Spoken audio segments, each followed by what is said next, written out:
एक बार आपका फिर से स्वागत है। आज आपका ज़्यादा समय नहीं लेंगे। आज हम बहुत छोटे एक लेकिन बहुत महत्वपूर्ण रोग के बारे में आपको बताने वाले हैं। यदि इस रोग के बारे में आप समझ जाएं, उसकी बारीकी को समझ जाएं, तो हो सकता है उस रोग को मिटा दें।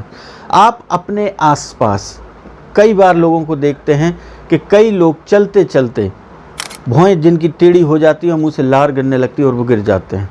लोग अक्सर उसको मिर्गी कहते हैं, अंग्रेजी में उसे फिट कहा जाता है।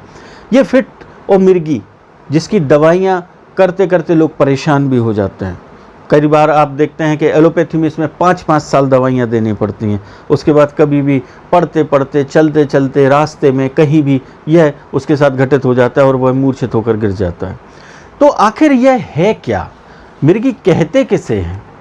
पहले आप उसकी बारीकी को समझिए, तब तो उस पर कुछ काम कर पाएंगे। मिर्गी जिसे अंग्रेजी में फिट आना कहते हैं, यह है क्या? यह हमारे जो मस्तिष्क में स्नायु संधान होता है, जो स्नायु होते हैं, उसका एक बहुत भयंकर और भयानक रोग कहलाता है। हमारे आयुर्वेद में से क्या कहा जाता है, उसके बारे में आज हम आपको छोटी सी जानकारी देने आए हैं। स्नायु संबंधी रोगों में से मिर्गी को बहुत भयानक माना जाता है। इस रोग में होता क्या है? सबसे पहले प्रातः याददाश्त समाप्त हो जाती है जब यह रोग होता है, और रोगी ऐसा महसूस करता है कि मानो वह किसी अंधेरी सुरंग में चला जा रहा है और वह जमीन पर गिर पड़ता है, हाथ पैर पटकता है, मुंह से लार गिरने लगती है, उसकी आंखें और भौहें टेढ़ी होने लगती हैं। इस अवस्था से मुंह में झाग आ जाता है। इस अवस्था को मृगी कहा जाता है। रोगी को श्वास लेने में भी अत्यधिक तकलीफ होती है। वह अपने दांतों को घिसता है या चबा लेता है। कई बार इस अवस्था में वह अपनी जीभ को भी काट लेता है। तो ऐसी जब कंडीशंस बनती है तो ये पूरे के पूरे सिम्टम्स जो होते हैं वह मिर्गी के होते हैं, और कुछ देर बाद वह अपने आप ठीक भी हो जाता है। एलोपैथी में इसको कहा जाता है कि कहीं ना कहीं खून का थक्का आपका जम रहा है। जब तक वो जमा रहता है तो ये स्थिति बनती है, और जब वह पिघल जाता है तो वह रोगी अपने आप होश में आ जाता है। इसके लिए दवाई चलती है। तो इसमें कई बार माना जाता है कि आपका मानसिक तनाव लेना, किसी भी चीज़ का लोड दिमाग पे अधिक लेना, यह माना जाता है इसमें कि नींद पूरी नहीं होगी तो यह रोग होगा, यह लक्षण उसके आ जाएंगे। और यदि आप ज़्यादा तनाव लेंगे तो ये मानसिक रोग आएगा, ब्लड का सर्कुलेशन रुकेगा, ब्लड का थक्का जम जाएगा और यह हो जाएगा। तो सबसे पहले आपको चाहिए कि प्रकृति के नियमों का आप लोग पालन करें। यदि प्रकृति के नियम का आप पालन करेंगे तो यह रोग आपको कभी नहीं हो सकते। और प्रकृति क्या कहती है? 2 चीज़ों पर ध्यान दें। एक, कभी भी खाली पेट ना रहें। दूसरा, नींद पूरी करें। 24 घंटे के दिन में हमें 8 घंटे की नींद चाहिए स्वस्थ रहने के लिए। हमारे आयुर्वेद में कहावतें हैं ये। आप पहले एक्सरे नहीं होते थे, सोनोग्राफी नहीं होते थे, लेकिन केवल एक सिम्टम्स को समझा जाता था, उससे हम लोग इन रोगों का इलाज करते थे। तो उसमें समझिए, यदि आपको भूख लग रही है और आप टाल देते हैं, अक्सर होता है कि कोई कार्यक्रम है, कोई आने वाला है, भूख लगी है तो आदमी चाय पी लेता है। चाय माने निकोटिन होती है, पेट में केवल आपने एसिड वो दबाने के लिए एसिड दे दी, उससे आपकी भूख चली गई, और भूख चली गई उस समय पे उसको खाने नहीं मिला तो सीधा ब्रेन पे असर पड़ेगा। ऐसे ही 8 घंटे की नींद आदमी 4 घंटे 5 घंटे में करता है, बाकी दिन भर काम करता रहेगा तो उस पर लोड आएगा, खून का ब्लड का थक्का जमेगा और आपको ये रोग हो जाएंगे। तो इन 2 चीज़ों को सबसे पहले सुधार लीजिए। दवा बाद में है, पहले ये चीज़ कि हम कहाँ गलती कर रहे हैं, तो इस बेस को आपको समझना है। तो यदि जैसे किसी को भी मृगी के ये दौरे पड़ते हैं, फिट आते हैं, तो उसके बहुत शॉर्टकट उपाय तो आपको 4-5 हम देने वाले हैं। इसको आप कर लें, और रोगी यदि प्रतिदिन इन उपायों को करता है, आप अभी एलोपैथिक दवाइयाँ लेते रहिए, धीरे धीरे उसका टाइमिंग बढ़ जाएगा। जैसे किसी को हफ्ते में 1 बार आता है, तो ये उपाय करते करते आप देखिएगा हफ्ते से वह 15 दिन पहुंच जाएगा, फिर महीने में पहुंचेगा, फिर 2 महीने में पहुंचेगा। यही क्रम एलोपैथिक मेडिसिन का होता है कि आप इसको रोज़ खाइए। रोज़ खाते खाते वह टाइम बढ़ जाए, और जब साल भर में ना आए, 2 साल में ना आए, तब माना जाता है कि वह रोगी अब ठीक हो चुका है। तो उन दवाओं के साथ यदि आप ये घरेलू कुछ उपाय कर लेते हैं, कुछ हम जो उपाय बता कर लेते हैं, तो बहुत जल्दी आप इस रोग से निजात पा सकते हैं और आप ठीक हो सकते हैं। तो सबसे पहले आपको करना क्या है? मान लो किसी को यह चक्कर आ रहा है और वह बेहोश होकर गिर रहा है और ये स्थिति पड़ रही है, तो उसी समय आप नींबू को काट लें, और नींबू को काट कर जो काट लेंगे उसमें हींग थोड़ी सी लगा के उसको मुंह में डाल दें कि वो चूस ले। जैसे ही चूसेगा फट से बेहोश में आ जाएगा। ये बहुत छोटा उपाय आप करके देखिएगा।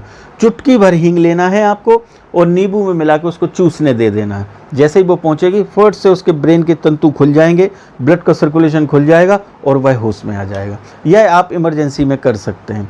दूसरा, सहतूत एक फल होता है। प्रतिदिन 25 ग्राम सहतूत का रस पीने से मिर्गी के दौरे नहीं पड़ते, ये हमारा आयुर्वेद कहता है। ये बहुत पुरानी चीज़ें हैं जो बड़ी मुश्किल से आपको ढूंढ के निकाली। बस आपको करना क्या है, जिसको यह बीमारी हो वह प्रतिदिन 25 ग्राम सहतूत का रस निकाले और उसको पिए, तो देखिएगा आपको रिजल्ट मिलेंगे विदिन ए मंथ, 1 महीने में, कि हाँ उसका टाइमिंग बढ़ गया। और जैसे जैसे सहतूत का रस आपको पीते रहेंगे तो आपका ये टाइमिंग बढ़ते बढ़ते और साल भर और 2 साल जब हो जाए, कोई साइड इफ़ेक्ट नहीं है। ये फल हैं, आपको हमेशा फ़ायदा ही देंगे, नुकसान नहीं पहुंचाएंगे। आयुर्वेद इसी को कहते हैं और उससे इस आप रोग से आप निजात पा सकते हैं। सबसे मुख्य है सहतूत। तीसरा, सेब, एप्पल। सेब का रस पीने से इस रोग में काफ़ी लाभ होता है। और सेब का मुरब्बा यदि आपको मिल जाए, पहले तो सारे चीज़ों के फलों के मुरब्बे बना करते थे, यदि सेब का मुरब्बा आपको मिल जाता है तो सेब का मुरब्बा यदि प्रतिदिन आप खाते हैं तो इस रोग से मुक्ति मिल जाएगी कुछ ही समय बाद। परंतु इसको लगातार करना पड़ेगा। ये घर की दवाइयाँ हैं। हम चाहते हैं कि आप प्लास्टिक कोडेड दवाइयों से बचें और देसी पद्धति पे चलेंगे तो इस रोग से आप निजात पा सकते हैं। तो सेब का मुरब्बा आप तलाशेंगे, मिल जाएगा और वह आपको इस रोग से मुक्ति दिलाएगा। मुनक्का, प्रतिदिन मुनक्के के सेवन करने से भी इस रोग में लाभ होता है, लेकिन यह कंटिन्यूअस है, 2, 4, 10 दिन, 15 दिन में नहीं होगा। इसको प्रतिदिन आप यूज़ करते हैं तो आपको लाभ मिलेगा। ब्रेन की नसें खुली रहेंगी और ब्रेन बराबर वर्क करता रहेगा। आंवला और गाजर, गर्मियों में अब जब देखें कि जब भी गर्मी का सीज़न आता है तो गर्मियों में प्रातःकाल आंवले के मुरब्बे, दूध और गाजर का रस मिलाकर पीना है आपको, बस। तो इससे मस्तिष्क में को बल मिलेगा और जब बल मिलेगा तो ये बेहोशी आना बंद होगी, इस टाइप की जो कंडीशन आना बंद होगी और आपको लाभ मिलेगा। तो 2 महीने 3 महीने गर्मी भर आप इसको यदि पी लेते हैं तो आप इस रोग से साल भर मुक्त रहेंगे। और सबसे लास्ट है लीची। लीची का सबसे बड़ा उपयोग है हमारे इस मिर्गी और फिट के रोग में। तो आपको करना क्या है, मिर्गी के लोगों के लिए प्रतिदिन लीची का सेवन करना चाहिए। उसको खाते हैं तो इससे मस्तिष्क को शांति मिलेगी। इसलिए विशेष सीजन में लीची भेजी जाती है, प्रकृति भेजती है समय समय पर सारे फल। तो लीची जब भी आए तो आप प्रतिदिन यदि लीची को खाते हैं तो मस्तिष्क को जब शांति मिलेगी, उसको बल मिलेगा, तो यह रोग आपको नहीं होगा। ये कुछ 3, 4, 5 चीज़ें आपको बताई हैं। यदि इनका उपयोग आप करते हैं तो इस रोग से निजात पा सकते हैं। आप अपनी दवाइयाँ बंद नहीं करें, दवाइयाँ खाते रहिए और जब लाभ हो जाए तो आपका डॉक्टर ही आपकी दवाइयों को बंद करेगा, साथ में इसका उपयोग करते रहिएगा। ये एक महत्वपूर्ण जानकारी आपको देनी थी हमें मिर्गी और फिट के लिए। ये छोटे छोटे उपाय आप घर में कर सकते हैं और आप अपने वालों को बताइए जिनको भी ये बीमारी है। यदि वह करते हैं तो भगवान की कृपा से बहुत जल्दी वह ठीक हो जाएंगे। आशा करता हूँ आज का ये एपिसोड आपको पसंद आएगा। बहुत छोटा सा एपिसोड आपके लिए बनाया था और भगवान करे आपको कभी ये रोग ना हो और जिनको हो तो उनको यह उपाय ज़रूर बताइए। भगवान श्री कृष्ण आपकी सारी मनोकामनाएँ पूरी करे, आप स्वस्थ रहें, इसी आशा सहित अब आज्ञा दीजिए। जय श्री कृष्ण।